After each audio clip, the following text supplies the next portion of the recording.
नमस्कार दोस्तों, मैं एडवोकेट यशवंत यादव आपका स्वागत करता हूं लॉ एडवाइज में। आज हम बात करेंगे कि 3 माह से पहले लीगल नोटिस, लीगल प्रक्रिया होती है शुरू नहीं हो सकती। होता क्या, लीगल प्रक्रिया मतलब होता है कोर्ट की कार्रवाई। जो कोई कोर्ट कार्रवाई करता है 3 महीने के पहले कोर्ट कोई कार्रवाई बैंक और एनबीएफसी कोर्ट से नहीं करा सकती है। देखिए, नोटिस तो बैंक के पैनल के एडवोकेट के माध्यम से दिया जाता है। आप अगर लोन लिए हैं, नहीं दे पा रहे हैं किसी भी सम परिस्थिति के कारण, तो कंपनियां अपनी प्रक्रिया शुरू कर देती है। जैसे नोटिस में आपको रिकॉल नोटिस आएगा, डिमांड नोटिस आएगा, आर्बिट्रेशन नोटिस आएगा।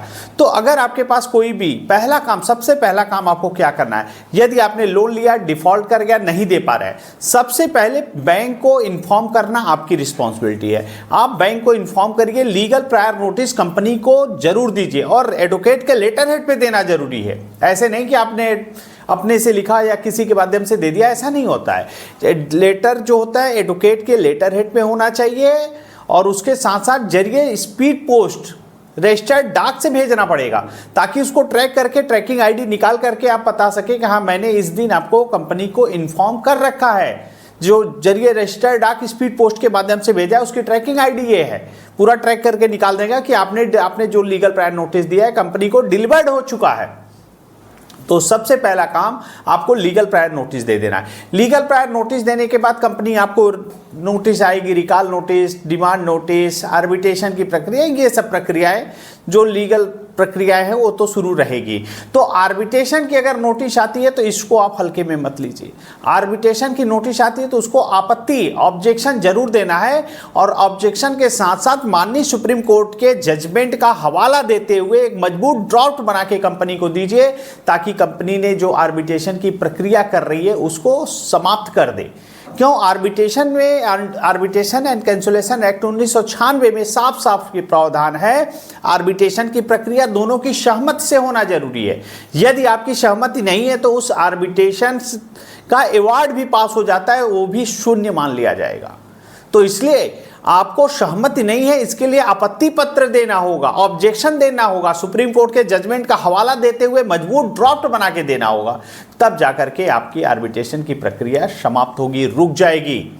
और इसको हल्के में मत ले, हल्के में लेंगे तो ये आपकी चल संपत्ति जैसे टीवी, फ्रिज, एसी, कूलर, पंखा, बहुत सारी चीज़ें जो आपके घर की चीज़ें उसको अटैच कर सकते हैं। तो अटैच कर सकते हैं, आपके कार, बस, ट्रक, जीप जो भी होगा उसको भी अटैच कर सकते हैं, जो चल संपत्ति है। तो इसलिए इसको हल्के में न ले। कभी भी आर्बिट्रेशन नोटिस आती है, नोटिस का आपको रिप्लाई कर देना पड़ेगा। यदि 3 माह के बाद ही कंपनियां कोर्ट में केस फाइल करती हैं, होता क्या है, जैसे आपकी लोन लिए हैं, डिफॉल्ट कर गए, आपकी ईएमआई नहीं जा पा रही है, तो पहले ईएमआई जब डिफॉल्ट होती है तो उसको कहते हैं SMA 0। पहला महीने को SMA 0 कहते हैं कि हाँ, इस महीने से आपकी ईएमआई अब नहीं आ रही, SMA 0। उसके बाद दूसरा महीना जब स्टार्ट होता है तो SMA 1 में आ जाता है।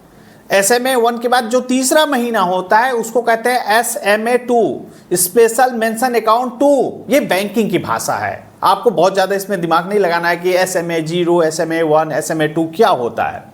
SMA मतलब सब मेंशन अकाउंट 2, माने तीसरा महीना होता है। और तीसरा महीना पूरा होने के बाद आपका अकाउंट चला जाएगा NPA में, नॉन परफॉर्मिंग एसेट। 3 महीने के बाद, तीसरा महीना पूरा होने के बाद आपका अकाउंट जाएगा NPA, नॉन परफॉर्मिंग एसेट। आपके पैसे से बैंक को कोई लाभ नहीं हो रहा है, उसको कहते हैं NPA। तो उसमें होता है अब बिना NPA में गए आपके ऊपर कोई भी कोर्ट से लीगली कार्रवाई नहीं हो सकती। कोर्ट की कार्रवाई आपका NPA में जाएगा, उसके बाद ही की कानूनी कार्रवाई होगी। और अनसिक्योर्ड लोन में मैक्सिमम क्या कर सकते हैं, मैक्सिमम अधिकतम अधिक से अधिक क्या कर सकते हैं, payment and settlement act section 25। एक ईएमआई का एक केस होगा, सेम डे बेल हो जाती है। Payment and settlement act section 25 है, NI एक्ट चेक बाउंस, दोनों ही सेम है, दोनों ही जमानती अपराध है, सेम डे बेल हो जाती है। इसमें ऐसा नहीं है कि आपको जेल हो जाएगी, जेल का प्रावधान। एक ईएमआई का एक केस होता है सेक्शन 25।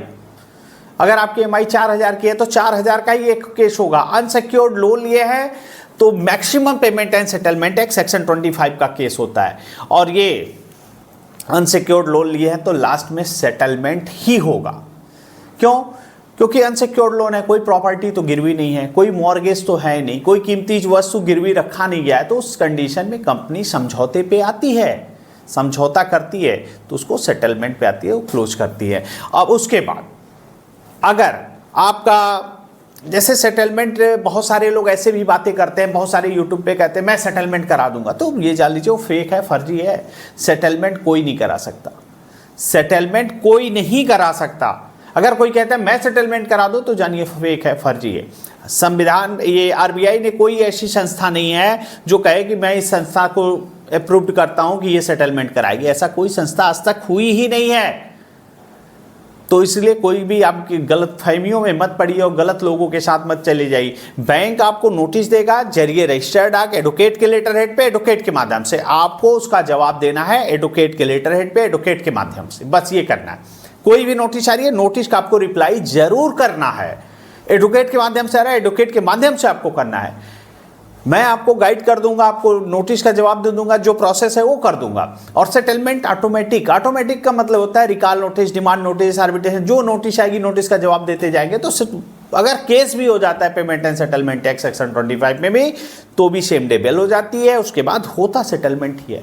लोक अदालत लगती है, लोक अदालत में समझौता हो जाता है। और कोई कहता है मैं सेटलमेंट करा दूंगा, तो कोई, ये सब फर्जी बातें हैं। ऐसा कोई संस्था इंडिया में नहीं है जो कि कहे कि मैं सेटलमेंट करा सकता हूं। सेटलमेंट कराने का कोई प्रावधान या कोई आरबीआई में ऐसे अप्रूव्ड नहीं किया है कंपनी को कि आप लोन का सेटलमेंट कराएंगे।